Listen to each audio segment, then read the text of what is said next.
Octaves, practical piano tips in 2 minutes. How do I do them better? Well, the first thing you got to ask is your hand big enough to do octaves?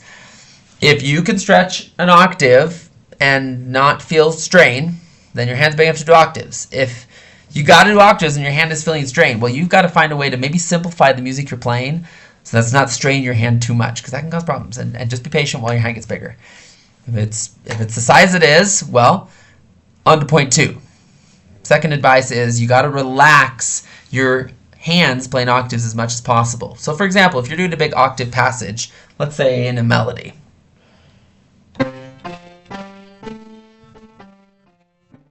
Notice slow-mo. I'm relaxing this hand. I'm slightly closing in so it's not quite so strained between each hit. Instead of this.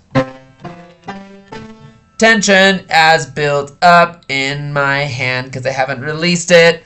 Release that tension between each of those hits. My third advice is if you're doing a lot of chromatic octaves, let's say you're doing a chromatic scale in octaves, the key is to stay in this narrow space right along the black, white, no edge. Let me show you an example. Don't do this.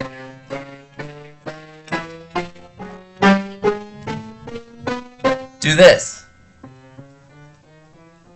Do you see how my thumb and my other finger are just staying right there in this line? That's a lot less traveling than whoop, whoop, whoop, whoop, whoop, whoop, whoop. That's going to save you so much time, especially if you're doing something crazy like a Chopin Etude.